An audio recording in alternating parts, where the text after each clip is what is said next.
All right, Sco Buffs, November 7th, cannot get here soon enough. Colorado, you're looking at their schedule. They'll see their 5 South Division opponents plus a week 2 matchup at Stanford as their scheduled crossover game.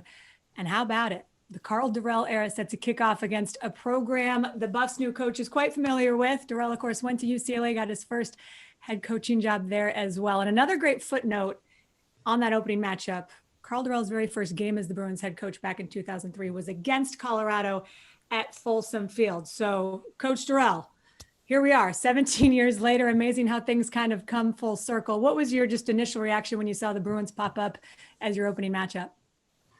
It was interesting. It's almost like deja vu, it's the same similar process, but I'm on the other sideline. So it's an interesting dynamic, but I'm excited. It's been quite a bit of time since that first time in 2003, but we're excited to get back playing again and starting against UCLA. UCLA is one of our division opponents, so that was something that was going to happen at some point, anyway, with how our schedule lines up. But we're excited to get going. Our team is chomping at the bit right now. I think a lot of our programs in the Pac-12 feel this way.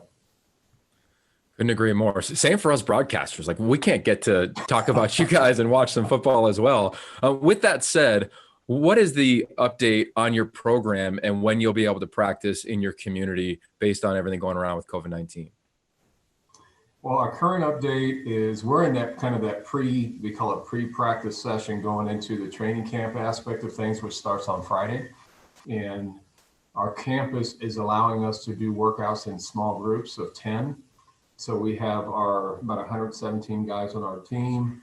So we're all broken down into groups, and we have these, lifting schedules and time slots that they're cooperating and doing their workout programs in right now. So we've been doing all those types of workouts for the last week and this week. We go to camp, or we report for camp on Thursday, and we start our first practice Friday. So we should be ready to go. I think it's worth reminding people, Coach, that you were named head coach of Colorado February 23rd. And I think it was 2.5 weeks later was when COVID shut everything down. So no spring ball, no chance for you to get to know your guys. You mentioned that you've been able to see them a little bit, but how have you gotten to actually know your players? What's the communication process been like over the past 6 months for you? Whenever they've been on campus, I've been trying to put my, going down to watch them in the weight room, to pick off a few guys here and there, guys that I haven't had a chance to have an open dialogue conversation with, things like that. I've been trying to pick them all off, one by one, just to kind of create small talk with each and every one of our members of our program. I was able to, though, Ashley, when I first got hired on February 23rd, like you mentioned, I did interview every single one of our players in our program for 10 minutes. And that took about a week. My first week was doing that. So I did have that icebreaker talk at the very beginning. But you bring up a great point. I haven't had a lot of just football time with this team together. It's been sporadic. We had a little bit of time like that in the summer when they had those July months where we're doing that, summer access part of our schedule. We were able to do some walkthroughs and lifting and stuff like that. Nothing from a team perspective, but then you remember we made our announcement to not play, and then we dispersed for a while and then came back. So this is really that first time, that when we start camp, where everybody's going to be in the building and we're going to be in meetings and really going through kind of a normal football process. So we'll be ready. Like you said, spring practice that's come and gone. So now we got 4 weeks to get ready for our first game, and we feel we have plenty of time to do that. Coach, there has not been a quarterback competition since, I believe it was Connor Wood and Sefo Lufau about 8 years ago in Boulder. You guys clearly have one now with the departure of Steven Montez. What are your thoughts so far? It's just seeing guys work out a little bit, and can you give us some insight into the position and the competition that's about to ensue? Well, it's a good question, and that's kind of the $100,000 question really for this program is, who would that starter be? And we were able to talk a gentleman that already graduated to come back, and Sam Neuer. So he's part of the equation there, being the player for us. And Tyler Lytle's the next guy who was the backup last year. Actually, he was the third stringer last year because Brent Stenstrom transferred out to Princeton. But Tyler's had some experience, not a lot of experience. And even in this last season, I think he threw 3 total passes throughout the whole season. So he hasn't had a lot of playing time. But those 2 guys are kind of the primary guys to see how that's going to turn out with the reps and competition that we go through camp. The third, but he's kind of I would say the dark horse, but really not really, is the freshman, the kid that came in mid-year and Brendan Lewis. So he's got a little bit further to go because it's so new to him compared to the other 2 that have been in the program. But all 3 are very talented players. They lack some experience, obviously, but we think it's, between the 3, we're going to be able to find a solid player that can manage the offense and then hopefully grow and get better week after week when we play. We've heard rumors that Brendan Lewis is a bit of a beast in the weight room and that he's been breaking all the lifting records for quarterbacks. Yeah, that I'm is sure kind people of excited to see him whenever his time is. Actually, that is kind of funny because here he is a freshman, right? And he has most of these records in terms of their strength gains that are on the quarterback, record board. So that tells you a little bit about his athleticism. He's a very competitive, athletic player. We think he's going to have a very, very bright future. He's just a young player, but as you can see, he's very strong and he's athletic and things like that. And maybe we'll create some things for him as we go throughout the season. I think, Coach, whoever your quarterback is, obviously they're going to have some weapons to throw to. You lose Laviska Shenault and Tony Brown, NFL guys, and yet your receiving core still feels like, it's this incredibly deep and a huge strength of your team. What do you see in that position? It is a young but talented group, led by Katie Nixon, who's our senior coming back. And, so we're hoping that he does a great job with kind of leading the charge for that group. Dimitri Stanley had some good positive moments last year. Maurice Bell did as well. Jalen Jackson. All these guys had some time and had some experience last year and played. They don't have, the only thing that's kind of the knock though, Ashley, is that we don't have that returner that's coming back that had 60 receptions, right? We have a bunch of guys that are 5 receptions, 7 here, 12 here, 22 there. Not quite not like a returning starter that's had a great productive year.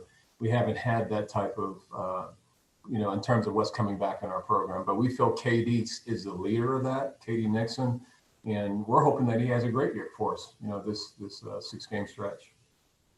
Yeah, we had him on our podcast earlier this summer, and you feel his exuberance, his confidence through like the Zoom call. He's amazing to connect to. With that said, I feel as though a layman would say, well, Coach Dorrell hasn't really been around his players a ton. They might struggle. But I think if you follow the program, Darren Shiverini, he remains there. Tyson Summers remains there. Do you feel like there's a consistency there that maybe isn't seen by just a headline around the country? I believe there's a foundation, yes, because those 2 guys, which are the coordinators, they understand the scope of what's their players are on each side of the ball, what they know.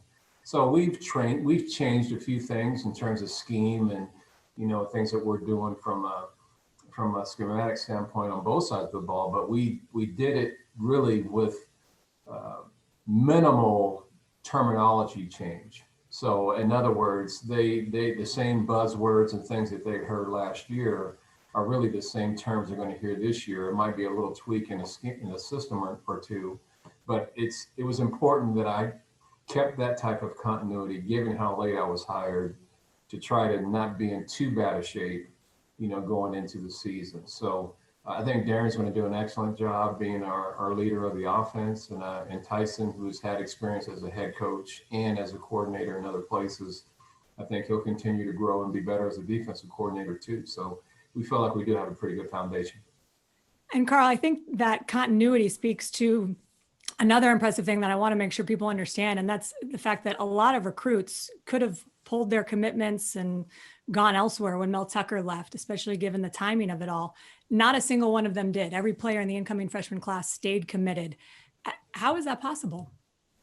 I was lucky, Ashley. I mean, first of all, it helped with, Yogi just mentioned keeping Tyson on board and keeping Darren on board. And then we have Brian Michalowski, he stayed, and Darian Hagan. I did keep some of the core of the last year's staff here intact. So that helped, just to be able to keep those recruits engaged before I got here. And then when I did get here, I tried to sell myself as best I could about, honoring their scholarships and how excited I am about getting them in our program. I watched all of their tape when they were in high school.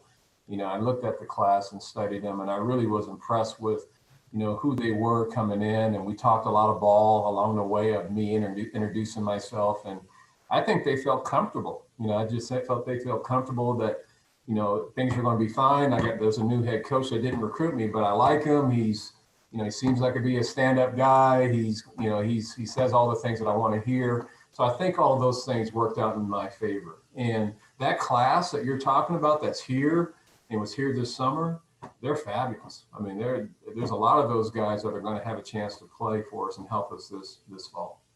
That's really well said, Coach. But before we let you go, I just want to follow up on something off the field. Last time you came on this show, you talked openly about social justice and what your program planned to do and be consistent once a month or whatever the cadence may be. Just kind of curious the update around your program and your plans of what you've done and what you plan to do as you get going with the season.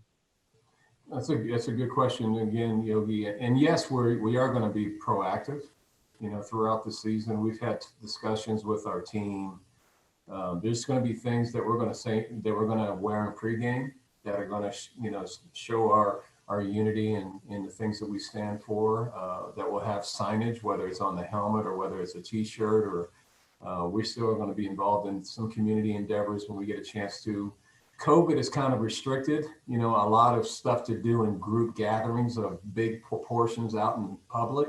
So we haven't had a chance to do those types of things, but the messaging is there. And our players they're pretty passionate about this topic, and they're not going to let it, die down. And I know that like voting's coming up, right? The vote on November 3rd, which we all registered for. That's a big deal. So that's part of this process too. But I'm encouraging all of this stuff with our team to kind of push them out there to try to make sure that their voices are heard. And like I told you before, Yogi, I think they're the biggest change agents, I believe, where we're actually going to see a difference in our lifetime. It's going to be because of our young people. I think we're part of the process, me being one of the older people. But I think it's, it's like anything, for something to change, it takes time. It takes a matter of years for that to kind of get, reestablish itself. And I probably might not see it in my lifetime, but they'll definitely see it in theirs. But we're hopeful that we're going to get some positive change, or at least going in the right direction in a very short period of time, so we're hoping. Well, we are too. And Coach, just want to say we're looking forward to seeing everything that you guys do both off the field and on the field this season. One last note as we say goodbye, the Pac-12 championship game, probably for the only time, is happening December 18th, which is your birthday. So I know that would be the ultimate birthday present. And I promise that Yogi Roth will throw a very large socially distanced birthday bash if that comes to fruition. So keep an eye on that. Well, I'm counting on it, Ashley. I'm counting on being in that chair. At least we're going to put our best out there to get in that chair. But I appreciate that. Thank you.